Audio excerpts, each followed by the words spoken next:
This is Lisa from Mobile Tech Review, and of course it's SmackDown time again. We have a brand new iPhone here. This is the iPhone 6s Plus, and we have the Samsung Galaxy Note 5 that Samsung really rushed just to make sure they could get this Note 5 out before the iPhone came out.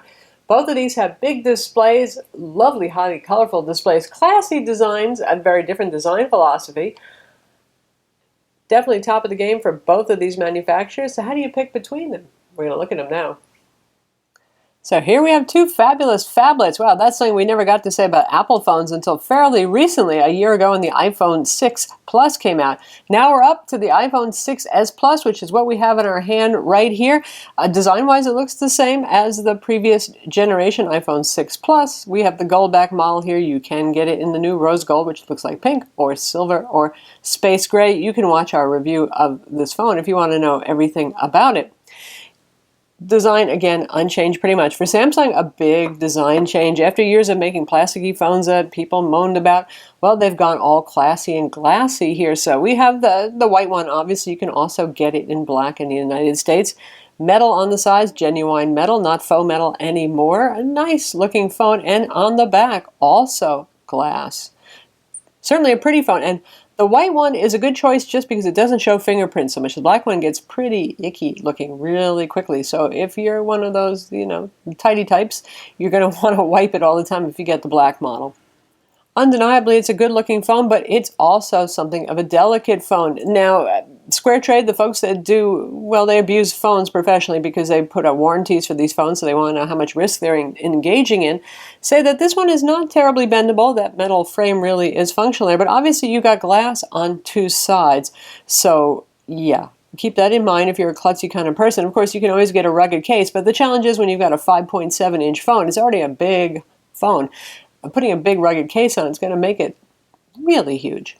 Now the iPhone, on the other hand, we had bend gate last year. Bend gate was where if people put this in their back pocket and sat down on it, it just might bend. Now I personally don't recommend putting phablets in your back pocket. They are too big, they are too thin these days, and made of pretty designer materials. So take that for what it's worth. But Apple's using new 7000 series aluminum with more zinc in it, and it indeed is more bend resistant, significantly much better than the last generation. And it did slightly better on Square Trade's tests of durability, but honestly, they scored pretty similarly. The only difference would be here you don't have black glass to shatter on the back.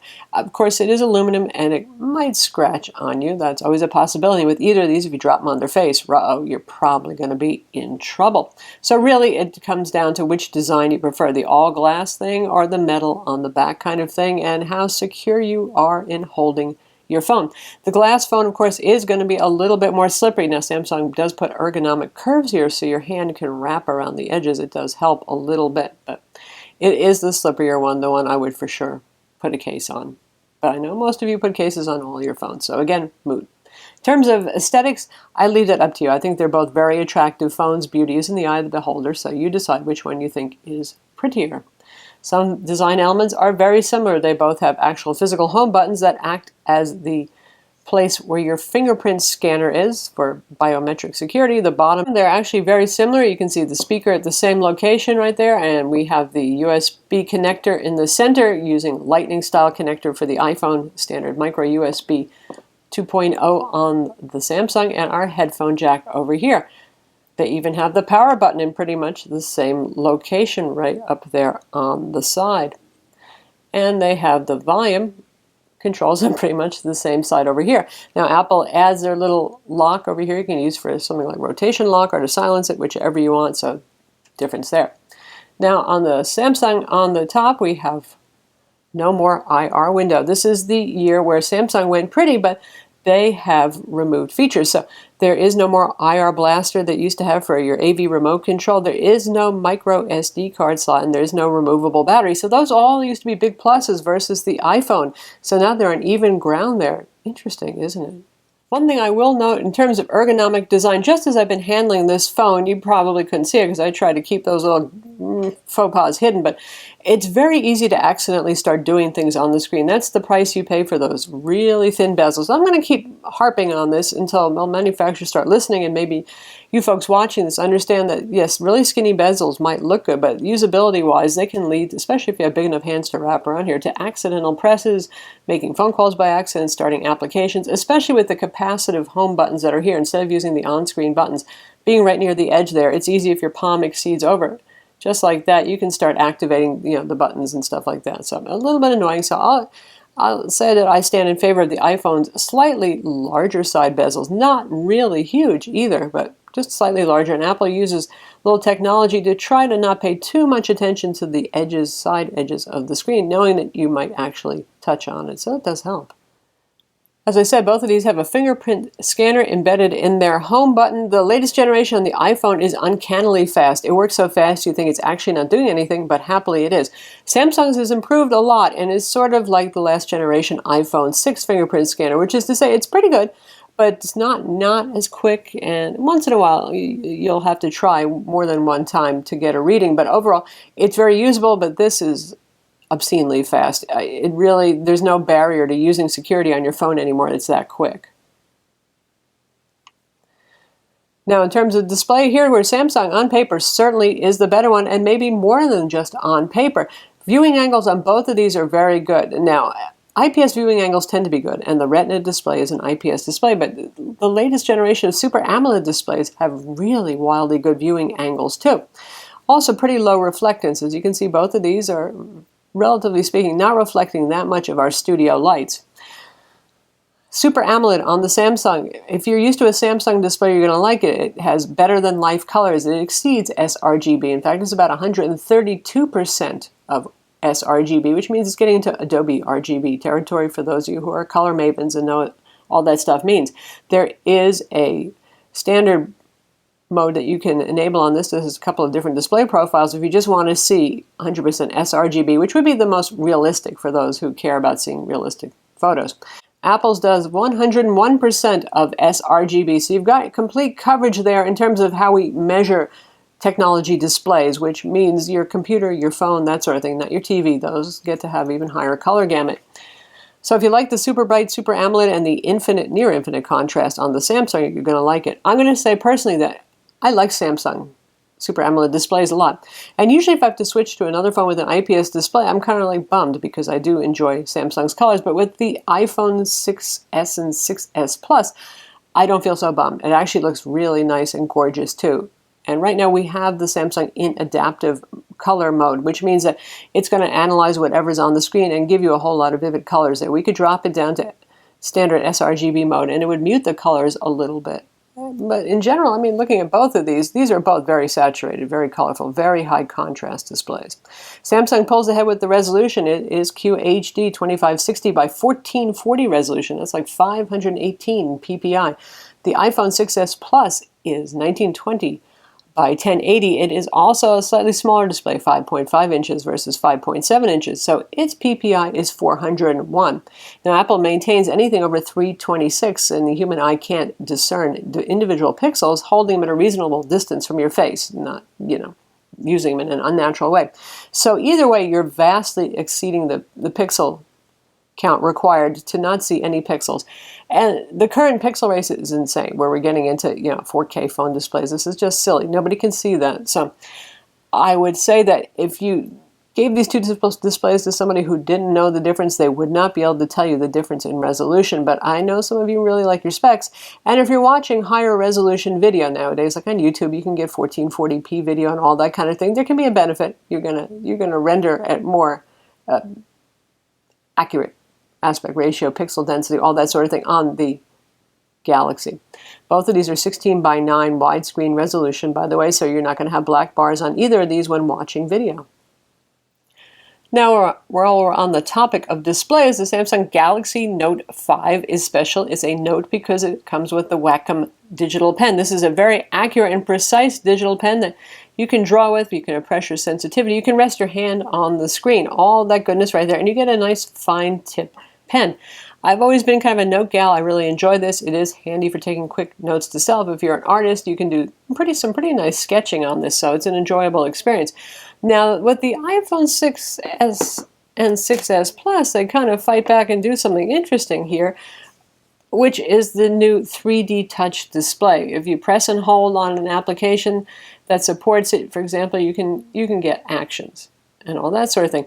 But that pressure sensitivity adds something else. It adds the ability to actually, I've got a capacitive stylus, and one of the reasons I'm not thrilled with capacitive stylus is because they are so fat. You can get ones that are a little thinner than that, but it's still not a Wacom pen with a thin tip. But you can switch to drawing mode in the Notes application. You have your choice of a couple of different tools. We'll use the magic marker so you can see more easily. And if I draw lightly with my capacitive pen, we get a gray line. And if I push heavily, we get a dark line. So it'll be interesting to see, because the app ecosystem is so strong on iOS, how many art applications start supporting this very quickly. So this really is going to improve the drawing experience, but no, it's just not going to equal a true active digitizer solution like the Note 5 has. For those of you who are serious artists, keep that one in mind. It just when it looked like Samsung had a leg up with their new Exynos CPU in the Note 5, also in the Galaxy S6 family. That is a leg up over the iPhone 6 and 6 Plus. Well, Apple came out with the new Apple A9 CPU in the 6S and 6S Plus. That is a faster CPU. Well, no kidding, every year it's going to be faster, but this was a particularly big jump for Apple this year. And dual-core 64-bit versus octa-core 64-bit. Now, the Galaxy has 4 high-power cores and it has 4 low-power cores to handle background tasks, stuff like that. So you're really talking 4 cores versus 2 cores right here. But the speed of the cores in the iPhone 6S Plus is just that much faster. It's pretty darn impressive, in fact. And we're going to throw in some graphs so you can see the benchmark comparison there. On single-core tests, the iPhone is way ahead. Now, multi-core tests, because there are more cores available, even if they're scoring lower each individually, that's where the Note 5 still has an advantage. But everywhere else, particularly in graphics, the A9 and its PowerVR graphics are actually ahead of the Note 5. In practice, 1.86 gigahertz, 2.1 gigahertz, 2 gigs of RAM on the iPhone, 4 gigs of RAM on the Galaxy Note 5. Probably going to do a little bit better with multitasking on the Note 5. That said, TouchWiz is a pretty heavy overlay, and there's a lot of extra features that Samsung adds onto the phone, so it's going to use up probably at least a gig of that RAM just for that stuff right there. But still, you got a little bit more RAM, a little stronger multitasking. But in practice, both of these phones feel very fast when you navigate them. There's no TouchWiz lag anymore. They're both very responsive. They're both very quick. They can both handle the resolution of their displays perfectly well. And that is something to mention. The iPhone is pushing fewer pixels around. So when you're doing a graphics benchmark test, that can make a difference, except for most of the tests that we run are actually running the test at 1080p resolution and doing off-screen graphics tests. So that should keep them pretty even, actually, in terms of what they're having to do.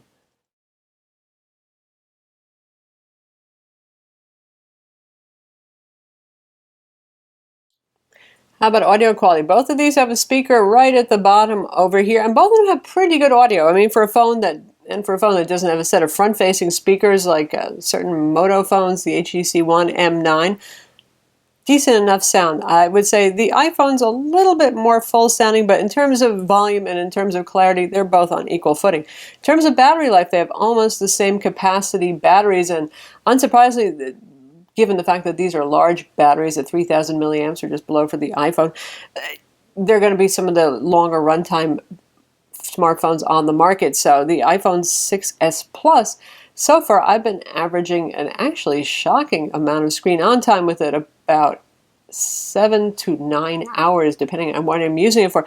With my Galaxy Note 5, and I've had this one since it came out, generally doing about 6.5, but sometimes, again, it depends on what you're doing with it. You can go almost as high as the iPhone. So I would call this a pretty close race.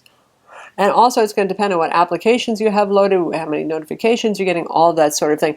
Android, with all the widgets and everything else that's running on it, often you can get a lot more going on in the background, I would say, than with the iPhone, which manages background processes a lot more aggressively.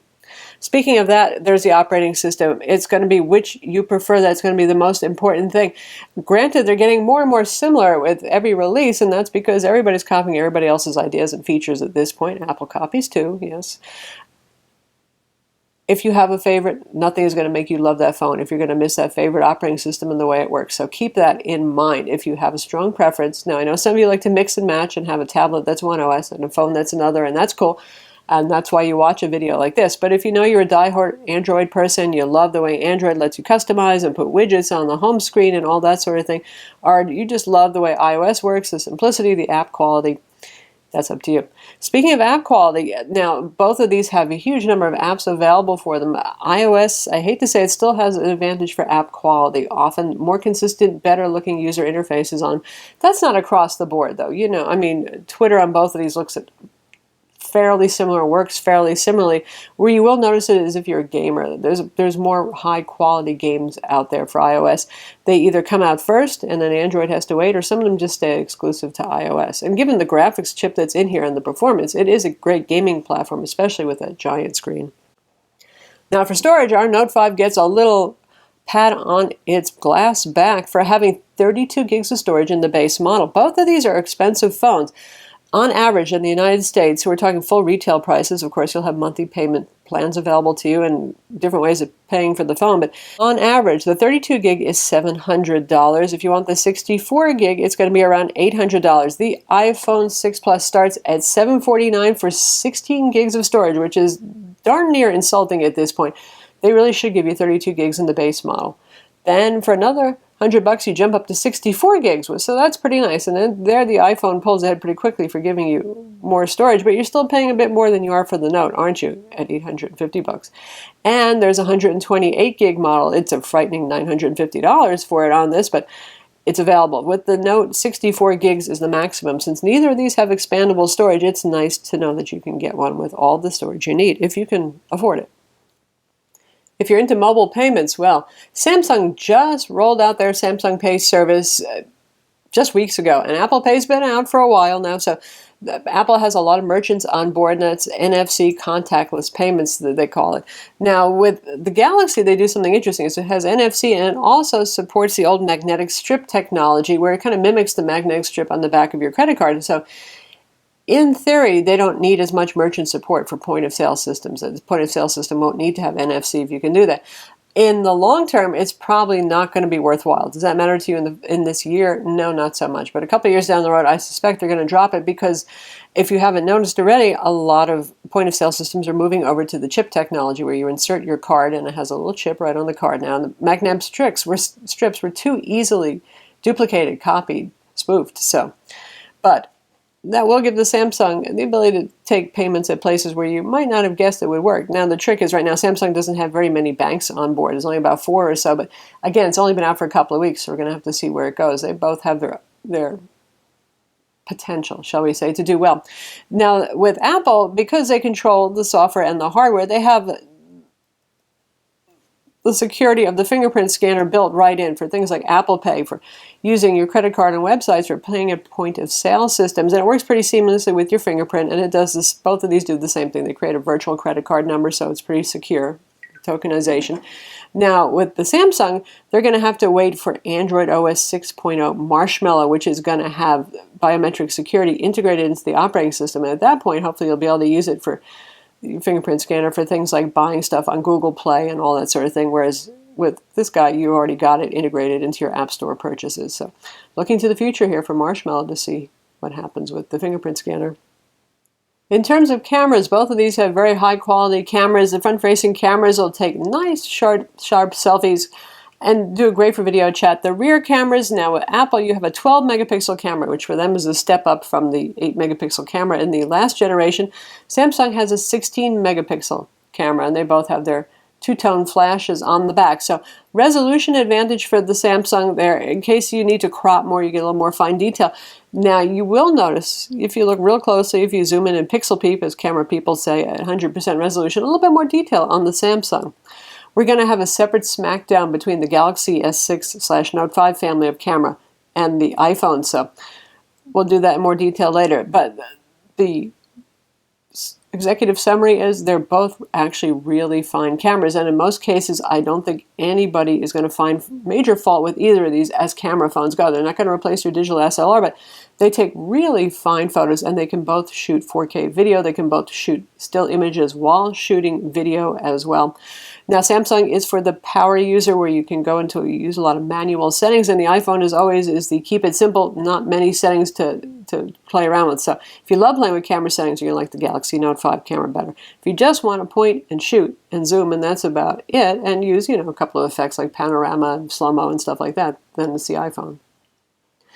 One last thing to mention is the unlocked advantage. It used to be an impossible thing to get an iPhone unlocked, right? And you had to wait for a couple of months after the new iPhone came out before Apple would sell it unlocked. Well, that's changing now. If you pay full retail for the phone when you buy it from Apple, I'm not talking from your carrier, it will be unlocked. If you go with Apple's new iPhone upgrade program, which is essentially their own financing plan, that's priced similarly to what the carriers offer, that will also be unlocked. So you can take this to any carrier you want, and it supports an obscene number of LTE bands. It's pretty much compatible with most networks everywhere in the world, including all of our major and minor carriers in the United States.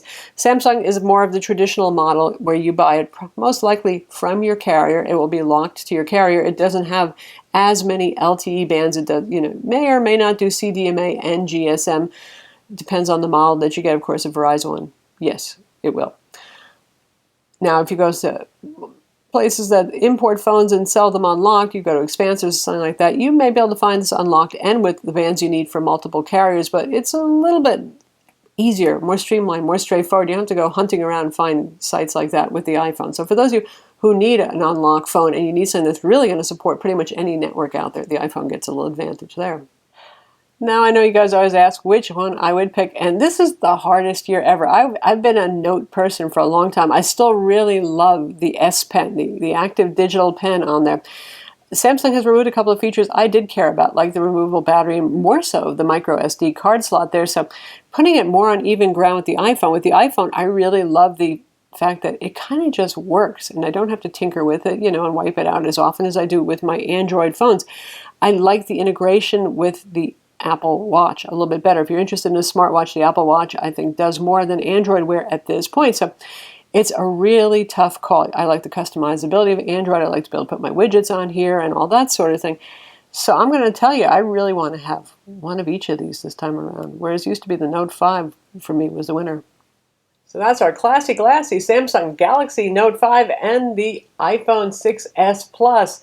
Both of these are really fine phones, and as with a lot of our Smackdowns, because the products are that good, it's not that one ever ends up trashing the other, but hopefully you have a better idea of how you're going to pick between these two. And I think in the end, a lot of it's really going to come down to which operating system you prefer. That is the most important thing. If you don't enjoy the operating system, nothing's going to help you, no matter how many great features it has.